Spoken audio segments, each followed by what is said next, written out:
shut. When music met the storm. The wind was already speaking when B.B. King walked onto the stage. Not the gentle evening breeze that usually drifted across eastern Arkansas in late June, but something more urgent. Something that made the canvas tent walls of the outdoor venue ripple and snap like ship sails in a growing gale. The 400 people packed into folding chairs beneath the makeshift pavilion could feel it too, that electric tension in the air that meant weather was coming. But B.B. King had driven 200 miles from Memphis to play this show, and weather was just weather. It was June 23, 1958, and the annual Forest City Blues Festival was in full swing under a massive canvas tent on the outskirts of town. The kind of traveling show that brought real music to small communities that never saw touring acts, where farmers and factory workers saved up their Saturday night money to hear authentic blues played by authentic masters. The festival had started 3 years earlier when Pete Williams, who owned the local hardware store, had gotten tired of driving to Memphis every time he wanted to hear good music. He'd convinced a few local businessmen to pool their money and book some real talent for a weekend show in the empty field behind the Forest City grain elevator. What started as a modest experiment had grown into an annual event that drew people from 3 counties. Families would drive 50 miles with picnic baskets and lawn chairs. Young couples would make a date of it, dancing on the grass beneath strings of light bulbs, powered by a generator that hummed constantly in the background. The tent itself was borrowed from a traveling revival preacher who understood the connection between music and transcendence. Massive wooden poles held up canvas that had sheltered thousands of people seeking different kinds of salvation over the years. Tonight, that salvation would come in the form of blues guitar rather than Bible verses. B.B. was the headliner, the name that had sold most of the tickets. The reason people had driven from 3 counties away to spend their Saturday night in folding chairs under canvas. The local newspaper had run his photograph for 3 weeks leading up to the show, billing him as the Memphis blues master who makes his guitar sing. The storm that was building 15 miles to the west wasn't supposed to arrive until after midnight. That's what the radio had said. That's what the festival organizers had been telling themselves all day as they watched the sky grow darker and the wind pick up strength throughout the afternoon. The Weather Service in Little Rock had issued their morning forecast with confidence. Partly cloudy skies with possible evening thunderstorms developing after 11 p.m. Standard summer weather for eastern Arkansas. Nothing to worry about. They were wrong. B.B. settled into his chair center stage, Lucille across his lap, and nodded to his 3-piece band. The crowd was restless, people glancing up at the tent ceiling as it strained against increasingly aggressive gusts. Conversations were a little louder than usual, the kind of nervous energy that comes when people are trying to ignore something they can't control. "Evening, Arkansas," B.B. said into the microphone, his voice cutting through the ambient noise of wind and worried murmurs. "Y'all ready for some music?" A cheer went up from the crowd, but it was half-hearted.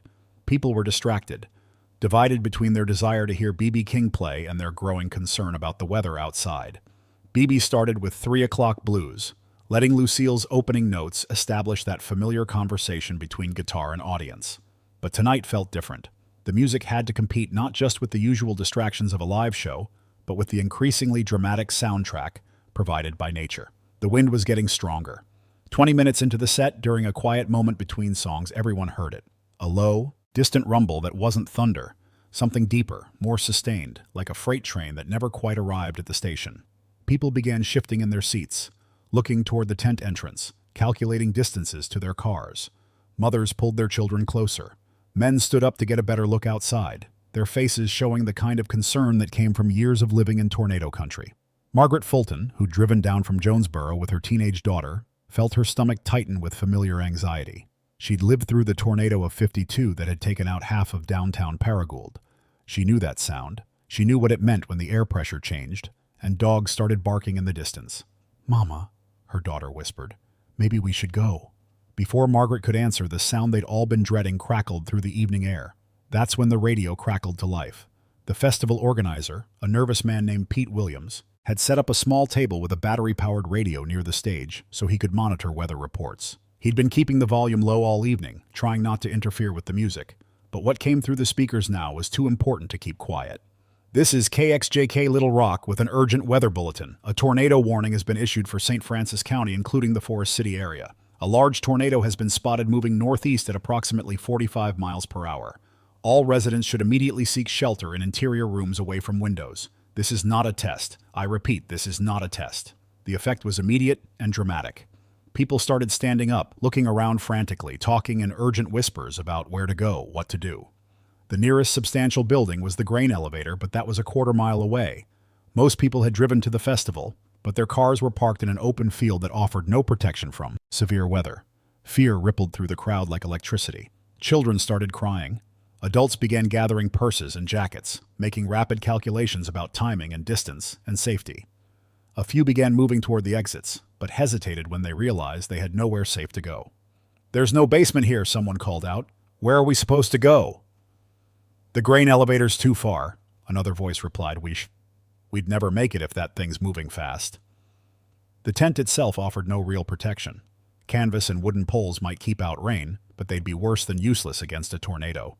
Everyone knew the stories of what tornadoes could do, how they could pick up entire buildings and scatter them like toys, how they could drive pieces of straw through telephone poles with the force of their winds. B.B. King kept playing, not louder, not more insistently, but with a steady calm that cut through the rising panic like a lighthouse beam through fog. His fingers continued their conversation with Lucille as if nothing had changed, as if the world outside the tent was exactly the same as it had been an hour ago. "Folks," he said during a natural pause in the song, his voice carrying the same conversational tone he'd used all evening, "looks like we got some weather outside."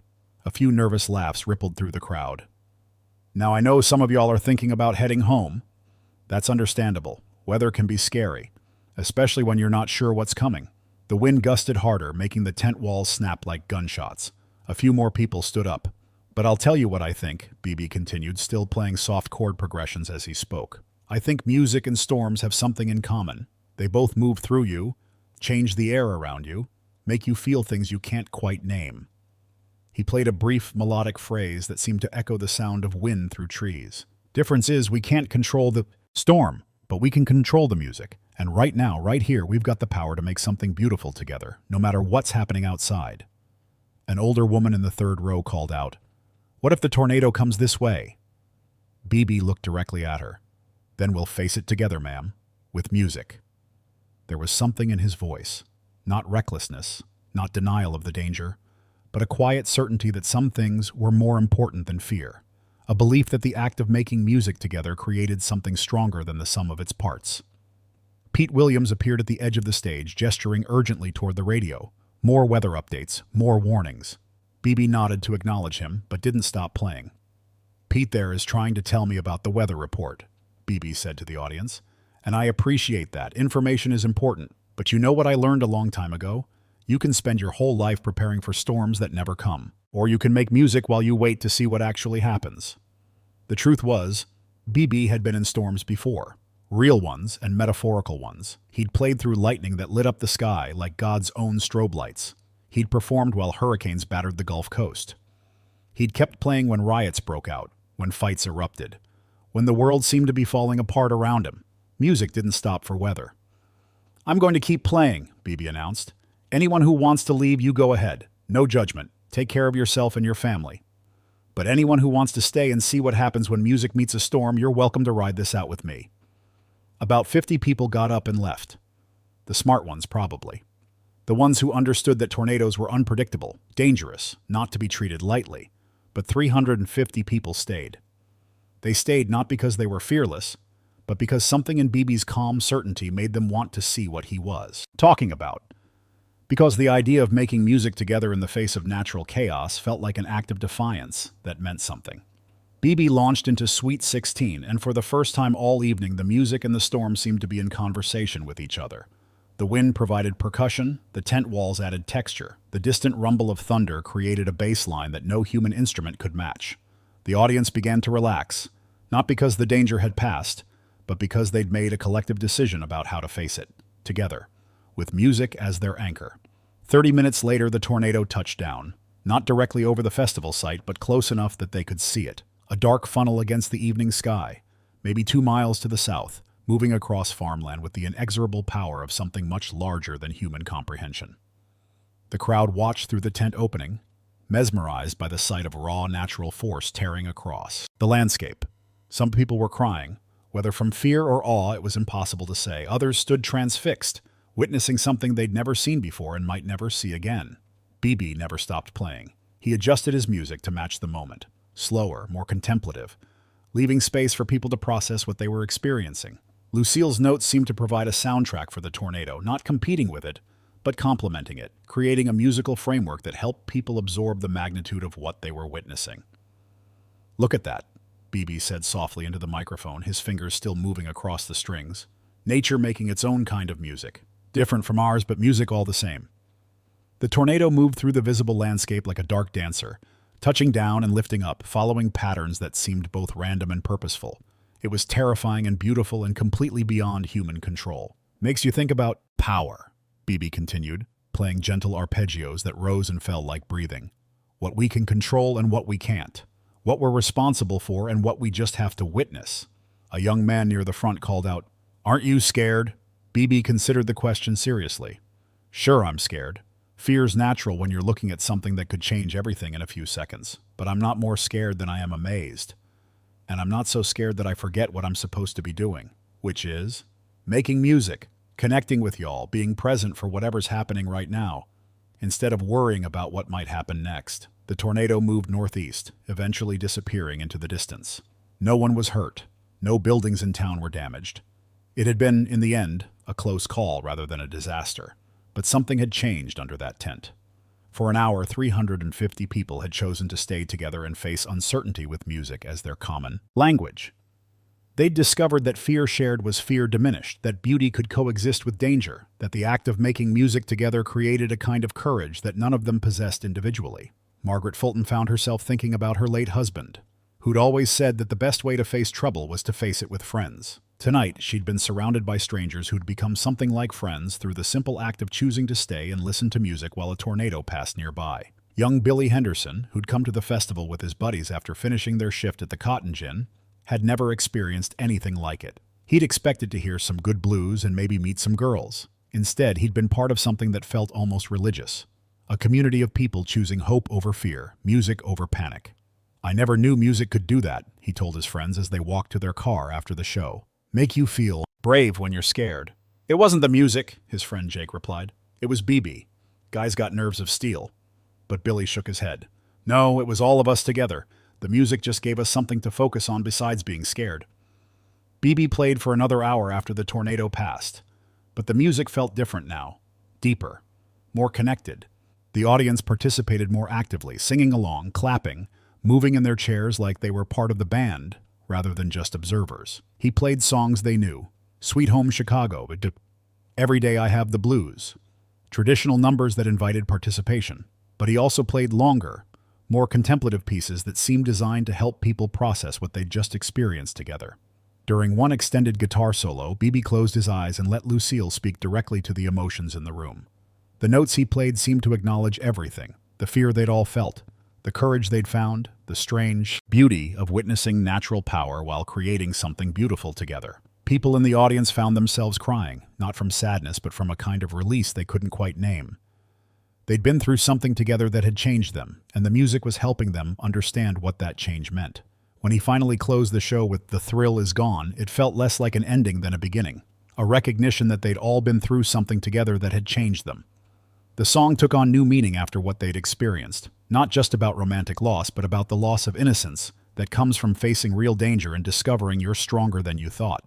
As people began filing out of the tent, heading to their cars and back to their regular lives, many stopped to thank BB not just for the music, but for something harder to name, for showing them how to be present during uncertainty, for demonstrating that some responses to chaos were more worthy than others. "Thank you for not running," an elderly farmer said, shaking BB's hand. "My granddaughter was here tonight. She'll never forget this." "Thank you for staying," BB replied. "Music isn't music without people to share it with." A young woman approached with tears in her eyes. "My daddy always said music could heal anything," she said. "Tonight I finally understood what he meant." "What did you understand?" BB asked gently. "That it's not about the healing," she said. "It's about not being alone while you're going through whatever you're going through." BB smiled. "Your daddy was a wise man." Pete Williams approached the stage as BB was packing up Lucille. "That was either the craziest thing I've ever seen or the most beautiful," Pete said. "Why can't it be both?" BB replied.